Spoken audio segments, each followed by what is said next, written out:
MLA Mekapati Vikram Reddy Nellore జిల్లా సంఘం మండలం నీలాయపాలెం గ్రామంలో సీతారాముల వారి దేవాలయ నిర్మాణానికి భూమి పూజ చేసిన ఆత్మకూరు శాసనసభ్యులు శ్రీ మేకపాటి విక్రమ్ రెడ్డి రాష్ట్ర ముఖ్యమంత్రి వైఎస్ జగన్మోహన్ రెడ్డి పాలనలో ఆలయ నిర్మాణాలకు అభివృద్ధి నిధులు విడుదల చేస్తూ గ్రామీణ ప్రాంతాలు ఆలయ నిర్మాణాలు సాగుతుండటంతో ఆయా ప్రాంతాల్లో ఆధ్యాత్మిక శోభతో విరజిల్లుతున్నాయని ఆత్మకూరు ఎమ్మెల్యే మేకపాటి విక్రమ్ రెడ్డి తెలిపారు. గురువారం సంఘం మండలం నేలాయపాలెం గ్రామంలో దేవాదాయ శాఖ కామన్ గుడ్ ఫండ్ నిధులతో 50 లక్షలతో గ్రామంలో నిర్మించనున్న శ్రీ సీతారాముల వారి దేవస్థాన పునర్నిర్మాణ భూమి పూజ కార్యక్రమంలో మేకపాటి విక్రమ్ రెడ్డి పాల్గొన్నారు.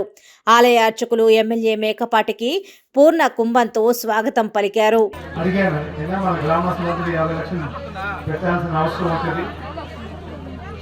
అవసరమైతే మా సైడ్ నుంచి కూడా ఏమన్నా వీలు పట్టి కూడా చేస్తాము అని చెప్పి చెప్పడం కూడా జరిగింది. కానీ ఒక 30 రోజుల్లోనే అన్ని వచ్చేసి లేదు మేమే పెట్టుకుంటాం, మాకంతా ఊర్లో పెద్దలందరూ కలిసి ఈ ఆలయం పెట్టడానికి మంజూరు చేశారు. ఈ 50 లక్షలు మా గ్రామస్తుల్ని పెట్టుకుంటామని చెప్పి చెప్పడం జరిగింది. మీ అందరికీ ఎవరెవరు పెట్టారో మనస్ఫూర్తిగా ధన్యవాదాలు.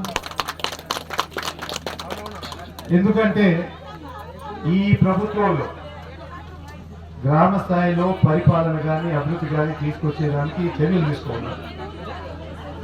ఎంత తీసుకున్నా కానీ మన గ్రామంలో ఉండే పెద్దలు కూడా చాలా మంది ఊర్లో ఉంటున్నారు, చాలా మంది బయట కూడా ఉంటున్నారు.